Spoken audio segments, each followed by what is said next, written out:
안녕하십니까. 전인치유 아카데미 12기 가족 여러분 만나서 반갑습니다. 오늘 커피에 대한 강의를, 커피에 대한 이야기를 나눌 권보성이라고 합니다. 저는 디마인 커피를 운영하고 있고요. 현재 대림대학교 호텔조리학과 교수로 있습니다. 오늘은 특별히 커피에 대해서 여러분과 조금 교류를 하고 싶은데요. 오늘은 이탈리아 커피, 에스프레소에 대해서 소개해드리면서 오늘 준비한 커피를 함께 나누도록 하겠습니다. 혹시 이탈리아를 여행해 보신 적이 있으신가요? 지금 이제 코로나 시대가 되면서 우리가 이제 여행이라는 걸 가기가 조금 어려운 시대가 됐죠. 하지만 제가 만나는 분들에게 꼭 한번 해외를 간다면 이탈리아를 꼭 한번 가보시라고 추천드리곤 합니다. 왜냐하면 이탈리아만에 있는 그 아름다움과 그 문화적 특색 가운데 특별히 우리는 커피, 우리 생활 속에 가장 이제 중심 잡고 있는 커피라는 것이 시작된 곳이기 때문입니다. 그래서 오늘은 특별히 그 이탈리아 커피가 어떻게 시작되었는지를 한번 소개해 드리려고 합니다. 여러분들 이제 카페에 가시면 많이 커피를 드시죠. 그래서 그 커피가 어떻게 추출되고 어떻게 돼야 이탈리아 커피와 같은 커피가 되는지를 우리가 한번 설명하려고 하는데요. PPT를 보시면 제가 간단하게 이탈리아 에스프레소가 갖춰야 될 기본적인 지식에 대해서 이야기해 뒀습니다. 에스프레소는 커피 가루에 적정한 압력을 가한 뜨거운 물을 통과시켜 추출하는 음료입니다. 필요한 커피량은 약 7g에서 플러스 마이너스 5g 정도, 약 7에서 8g 정도가 필요하고요. 물의 온도는 88도에서 90도 혹은 많게는 92도까지도 사용하기도 합니다. 그리고 더 중요한 게 뜨거운 물만 필요한 게 아니라요. 에스프레소는 구기압의 압력이 작용해야 됩니다. 그래서 뜨거운 물과 강한 압력으로 쥐어짜내듯이 추출한 커피가 에스프레소라고 볼 수 있습니다. 특별히 추출 시간과 추출 양이 굉장히 중요한데요. 추출 시간은 25초에서 추출량은 25ml 정도의 추출이 필요하다고 볼 수 있습니다. 자, 그래서 여러분들이 아마 카페에 가시면 이 에스프레소라는 음료를 시켜보신 분들이 많지는 않으실 거예요. 왜냐하면 우리에겐 굉장히 생소한 그 음료 중에 하나잖아요. 그런데 제가 이탈리아를 한번 꼭 가보셔라 하는 이유가 뭐냐면 제가 이탈리아를 여행하면서 많은 곳들을 여행하면서 인상 깊었던 게 뭐냐면 이탈리아의 사람들에게 있어서 에스프레소라는 커피는 굉장히 생활화되어 있는 커피였다고 말할 수 있어요. 예를 들어서 저희 나라 사람들이 김치 없이 밥 먹는다는 얘기를 많이 하죠. 이탈리아 사람들에게는 에스프레소가 없는 삶은 사실 저희에게 김치가 없는 삶과 거의 똑같다고 보시면 됩니다. 하루에 평균 3잔 이상의 에스프레소를 드시죠. 우리가 에스프레소 먹으면 어떤 반응이 있냐면 대부분의 분들은 인상을 찌푸리거나 굉장히 쓰고 다크하고 불편한 모습을 보일 때가 많습니다. 하지만 이탈리아 사람들은 그 강한 음료를 통해서 하루의 나의 시작을 알리고 내 몸 가운데에 그 강한 에스프레소 향을 남기길 굉장히 좋아하는 편이에요.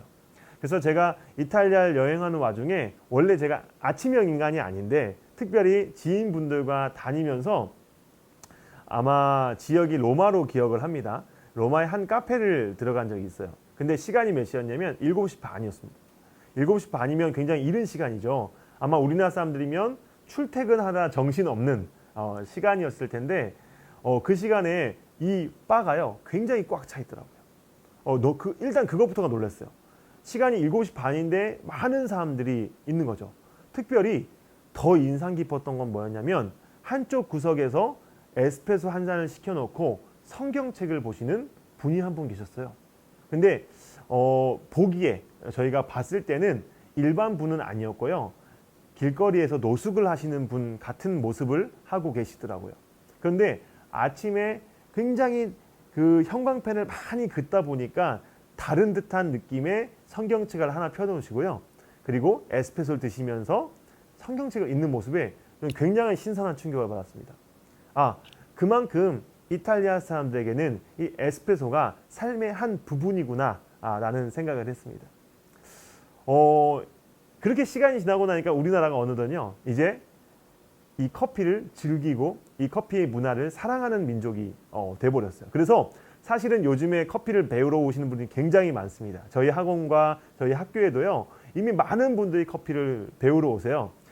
근데 이제 그러다 보니까 뭐냐면 이제 커피가 어쩌면 외국의 문화가 아니라 우리의 문화의 한 편이 되었고, 사람들이 커피에 대해서 모르면 조금은 창피할 수도 있는 때가 되어버린 거예요. 그래서 여러분들에게 커피란 어떤 것인지, 이탈리아 커피라는 게 어떤 것인지에 대해서 오늘 이 시간 간단하게 설명드릴 텐데, 아마 오늘 들으시는 내용만 들으셔도 이탈리아 커피에 대해서 한 반 이상은 이해하지 않겠나라는 생각을 합니다. 그래서 제가 PPT를 간단하게 준비했는데요. 제가 준비한 PPT의 그림을 자세히 보시면 이 그림이 보기에는 어떤 특정한 그림 같지만 사실은 지도입니다. 어떤 지도냐? 이탈리아 지도라고 볼 수 있습니다. 근데 이탈리아 지도를 보시면 영어로 돼 있어서 이게 지금 무슨 말이야? 라고 돼 있지만 이탈리아 지도를 크게 4등분으로 분류를 해서 그 4등분 안에 있는 각 지역의 커피에 대해서 소개를 하고 있습니다. 아마 이 영상을 보고 저와 이렇게 영상으로 교류하시는 분들이 들으신다면 다 이해하시겠지만 저희 나라가 지역마다 김치의 맛이 다른 건 아시죠? 제가 제주도에서 굉장히 유명한 김치집 아들이었습니다. 그러다 보니까 각 지역과 각 지역에 있는 이 김치가 굉장히 다양하다는 걸 알고 있는데요. 그 김치가 지역마다 맛이 조금씩 달라요. 어떤 곳은요, 소금을 굉장히 간을 세게 하는 편이고요. 어떤 곳은 소금의 간을 약하게 하는 편이에요. 또 어떤 곳은 이 김치에다가 이 생선 혹은 굴 여러 가지를 넣어서 만드는 지역도 있죠. 재밌는 것은 이탈리아도 지역마다 굉장히 맛이 다양하다는 거예요. 어떤 게요? 에스프레소가요. 보통 우리가 커피 하면 무슨 생각하죠? 커피 맛은 다 똑같아. 다 쓴맛 나고 그냥 커피 맛은 다 비슷해 라고 생각하시지만 사실은 굉장히 다른 맛을 갖고 있습니다. 아마 오늘 제가 에스프레소를 여러분에 드리고 싶었지만 이 언택트 시대에 함께 하지 못해서 제가 이렇게 드립백이라고 하는 요 필터 커피로 아마 여러분들에게 준비를 해 놨을 겁니다. 그 커피에 보면은 그림이 다르지만 각기 다른 색깔의 커피를 제가 준비를 해놨습니다. 이게 아마 지역별 이탈리아 커피와 비슷한 커피라고 보시면 되는데요. 아마도 하나씩 천천히 음미하면서 드시다 보면 조금의 차이를 느끼실 거고요. 그 차이를 통해서 지역마다 이탈리아도 커피 맛이 이렇게 다르구나 라는 것을 알게 되실 겁니다. 그래서 제가 일단 간단하게 커피를 맛보기에 앞서서 PPT를 준비했는데요. PPT는 각 지역에 있는 커피에 대해서 소개하고 있습니다. 자, 먼저 남부 지역부터 보겠습니다. 제가 남부 지역을 여행했을 때 가장 인상 깊었던 건요, 그 드넓은 바닷가였습니다. 나폴리와 시칠리아 지역은 해안가에 껴있는 지역이라고 보시면 되는데요. 우리나라로 치면 남해 같은 느낌이라고 보시면 됩니다. 이 지역은 어업이 발달한 지역이라서 해산물이 굉장히 풍부합니다. 그래서 해산물을 먹다 보면 아마도 해산물을 좋아하시는 분은 모르겠지만 조금 해산물을 싫어하시는 분은 그 비릿한 맛 때문에 조금 힘들어하시는 경우가 있죠. 아마 나폴리와 이 시칠리아의 지역에 있는 사람들은요, 해산물로 만든 음식을 굉장히 많이 먹습니다. 그러다 보니까 어떻게 해요? 약간은 느끼한 감이 좀 있을 수 있겠죠. 비린 감이 있을 수 있어서 그래서 입가심을 할 수 있는 강렬한 커피를 굉장히 좋아합니다. 특별히 이 에스프레소 한 잔을 먹을 때요, 남부지방은 묵직한 바디감, 그리고 강한 쓴맛, 견과류의 향, 건 과일의 향 등 향신료의 향 같이 강력한 향을 굉장히 좋아합니다. 그래서 그런가요? 나폴리 지역의 사람들이요, 살짝 와일드한 성격도 많이 가지는 것 같아요. 그래서 이 나폴리 지역과 시칠리아 사람들은요, 이 남부 지역인 사람들은 이런 강한 쓴맛이 있는 바디감이 강한 커피를 굉장히 좋아합니다. 그래서 아마 제가 준비해드린 커피를 드셔보시면요, 어떤 분들은 굉장히 고소한데 라고 말씀하시는 분도 있고, 어떤 분들은 너무 쓴맛이 강해 라고 하는 분들도 있어요. 단 우리가 이것을 맛으로 먹기보다는 지금은 이 사람들의 문화를 이해하는 마음으로 드시면 굉장히 좋을 것 같다는 생각이 듭니다. 두 번째는요, 중부지방입니다. 중부지방 같은 경우는 아마 저희가 이탈리아를 여행을 한다면 남부 지역은 같지 않지만 꼭 가는 지역이 중부 지방입니다. 중부 지방은 아마 있는 도시를 아실 거예요. 로마와 피렌체가 있는 지역입니다. 로마는 이탈리아 가는 사람들은 다 한 번씩 가시죠. 자, 이 지역의 특성은 뭐냐면요. 파스타를 굉장히 좋아해요. 그래서 강한 소스를 좋아하는데 남부 지역과는 다르게 조금은 다른 뉘앙스의 커피를 좋아하는데 이 지역의 특징 중에 하나가요. 올리브유 그리고 포도, 이 와인을 생산하는 지역들이 굉장히 많이 있어서 와인을 굉장히 즐기는 편이에요. 제가 이제 프랑스나 이제 뭐 이탈리아를 여행 가서 굉장히 힘들었던 게 뭐였냐면 제가 술을 먹지 않다 보니까 그 문화에 좀 힘들었던 게 이 프랑스나 이탈리아 지역에서는 식전주를 굉장히 즐기는 편입니다. 물론 특별히 프랑스는 더 많이 즐기는 편이죠. 그래서 식사하기 전에 샴페인이나 와인을 가볍게 한 30분, 길게는 1시간 정도를 즐기면서 식사 전에 입가심 하는 와인도 많이 하고요. 또 식사 중에 와인이나 샴페인을 굉장히 많이 먹어요. 자, 그 말은 뭐냐면 이 사람들의 성향은요. 커피를 좀 와인 같은 커피를 굉장히 좋아한다는 거예요. 어떤 거냐면 묵직한 신맛과 묵직한 단맛 그리고 화려한 꽃과 과일의 느낌을 굉장히 좋아하는 편이에요. 그래서 이 지역 분들은 그런 느낌을 굉장히 선호하다 보니까 아마 그 다음에 준비할 커피 같은 경우는 아마도 그 중부 지역의 커피를 흡사하게 표현한 커피라고 보시면 좋을 것 같습니다. 그래서 남부 지역과 비교하면 약간의 신맛이 좀 더 있고 쓴맛이 좀 더 약한 뉘앙스를 풍긴다라고 보시면 좋을 것 같습니다. 막간을 이용해서요. 우리가 이탈리아 커피가 아니더라도 조금 좋은 커피의 특성이 뭐냐라고 저에게 물으신다면 아마 커피는 과일 같은 느낌을 가진 것이 가장 좋은 거라고 보시면 됩니다. 과일하면 어떤 느낌이 있죠? 약간 달콤한 느낌, 약간 새콤한 느낌들이 있죠. 그래서 새콤하고 달콤하고 그 향이 풍부할수록 우리는 좋은 과일이라고 표현을 많이 하죠. 커피도 마찬가지입니다. 커피가 우리가 워낙 다 쓴 커피만 먹다 보니까 쓴 게 좋은 거라고 생각하거나 쓴 게 당연한 거라고 생각하시지만 사실은 좋은 커피일수록 신맛과 단맛이 풍부해집니다. 그래서 이번에는 어떤 커피를 소개하려고 하냐면 북부 지역의 커피를 소개하려고 합니다. 북부 지역은요. 밀라노와 베네치아 지역인데요. 베네치아는 베네치아라고 하면 잘 모르실 수 있지만 여러분 베니스 영화제 들어보셨나요? 예, 그 베니스 영화제가 하는 곳, 그 지역을 베네치아라고도 합니다. 그래서 밀라노와 베네치아는 특별히 육류를 굉장히 즐겨 먹는 지역입니다. 이 지역 같은 경우는요, 조금 사는 사람들 생활이 좀 부유한 편이에요. 왜 그러냐면 뒤로는 이제 스위스가 있습니다. 그래서 알프스 산맥을 끼고 있고 굉장한 자연 환경과 여러 가지 좋은 요소들을 갖고 있다 보니 우리가 부유한 층들이 많이 산다라고도 많이 합니다. 그래서 이 지역 사람들은요 아무래도 로부스타보다 아라비카의 커피를 좋아하는데요.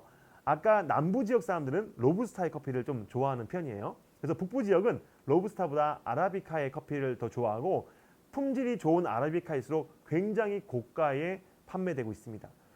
올해 같은 경우는요, 아마 좋은 아라비카 커피가 국내에 들어왔던 게 1kg에 이 생두 커피 자체만 했을 때 1kg에 한 30만 원에서 40만 원에 거래된 걸로 알고 있고요. 최고 한 300만 원 이상의 거래된 생두도 있다고 합니다. 그것처럼 좋은 아라비카는 굉장히 고가에 판매되곤 하는데요. 이러한 고가의 커피들을 많이 즐기는 편이라고 보시면 됩니다. 그래서 북부 지역의 사람들은 좋은 커피는 아까 어떤 맛이 난다고 했죠? 꽃과 과일의 향이 많이 난다고 했습니다. 그래서 북부 지역의 사람들은요, 이 꽃의 향과 과일의 향을 굉장히 좋아해요. 그러다 보니 커피가 조금 여러분의 성향에 안 맞을 수 있습니다. 왜 그러냐? 신맛이 강하거든요.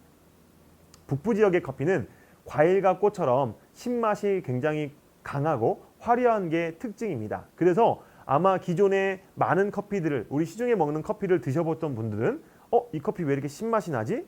쉰 거 아니야? 라고 생각하실 수 있지만 지금부터 꼭 기억해 두십시오. 좋은 커피는 신맛과 단맛이 굉장히 좋은 커피입니다. 그래서 북부 지역의 사람들은 이런 맛을 선호한다고 볼 수 있어서요. 아마 그 다음에 준비한 커피 드셔보시면 그 커피에서는 강한 신맛이 풍길 수 있을 겁니다. 제가 이렇게 드립백으로 여러분에게 커피를 준비했습니다. 자, 이 드립백을 한번 여러분이 즉석에서 같이 내려보시면 너무너무 좋을 텐데 사실은 지금 저희가 직접 내려서 먹을 수 있는 환경이 아니다 보니까 각자 댁에서 제가 내리는 방법을 간단하게 가르쳐 드릴게요. 1분이면 충분합니다. 자, 그렇게 해서 내려서요. 집에서 드셔보시고 저희 구글 페이지를 통해서 피드백을 남겨주시면 저희가 소정의 또 커피를 선물로 드리도록 하겠습니다. 자, 그러면 간단한 방법을 가르쳐 드릴 텐데요. 나중에 이 용지 뒤에 보시면요. 또 방법이 잘 나와 있어요. 이대로 제가 한번 해보겠습니다. 자, 일단은 위에 있는 필터의 비닐을 이렇게 찢습니다. 그러면 이렇게 드립백이 나오게 돼요. 자, 드립백을 위에 보면 오픈이라는 곳이 있습니다. 오픈. 자, 오픈을 이렇게 토도독 뜯으면 잘 뜯어집니다. 혹시나 주변에 먼지가 떨어지지 않게 잘 준비하시고 그 다음에 떨어뜨리지 마시고요. 이 사이에는 날개가 있어요. 이렇게 이 날개를 쫙 펴주신 다음에 내가 마실 잔, 이쁜 잔에다가 준비해 주시면 좋아요. 자, 그래서 사실 우리가 커피를 마실 때는요. 분위기가 90%라고 보시면 됩니다. 그래서 이쁜 잔을 준비해 놓으시면 커피가 더 맛이 있을 거고요. 자, 그리고 나서 저는 이제 뜨거운 물을 준비해 놨는데요.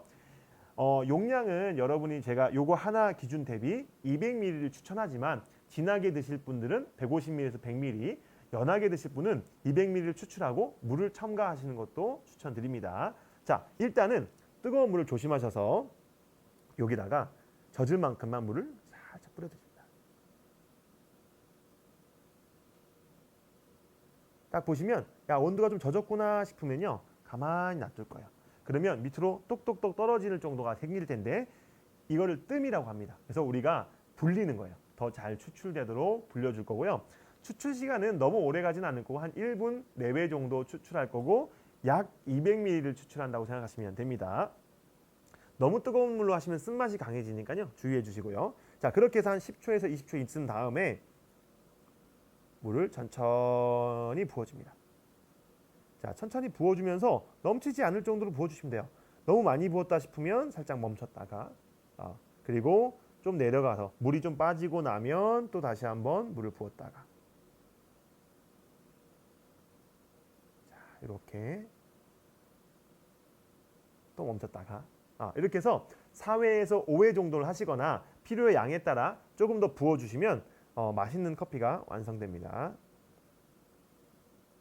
커피는 오래 내릴수록 쓴맛이 강해질 수 있어서 쓴맛을 싫어하시는 분들은 너무 오랜 시간 내리지 않도록 빠른 시간 내에 내려주시면 좋고요. 만약에 나는 쓴맛을 좋아한다 라고 하면 천천히 물을 2분 이상 내려주면 더 좋습니다.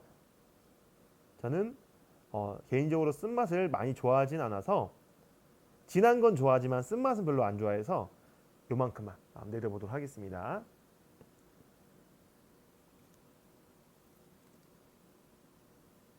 아마 기다리면 이제 커피가 추출이 될 거고요. 다 추출이 되고 나면 이 위에 있는 이제 거름막을 제거하고 우리는 커피를 마셔보도록 하겠습니다. 물이 다 빠질 때까지.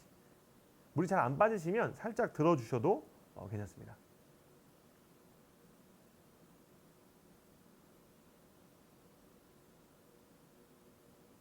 자, 쏟지 않게 조심하셔서 한쪽에다가 잘 치워주시고요. 자, 그 다음에 완성된 커피가 나왔습니다. 그러면 아마 댁에서도 고급 카페에서 드실 수 있는 커피와 같은 품질의 커피를 드실 수 있다고 보시면 좋을 것 같아요. 한번 저도 마셔볼게요. 영상을 보시는 분도 있지만 저 혼자 먹어서 죄송하긴 한데 여러분들도 댁에서 맛있게 해 드실 수 있을 겁니다. 저 먼저 한번 마셔보겠습니다.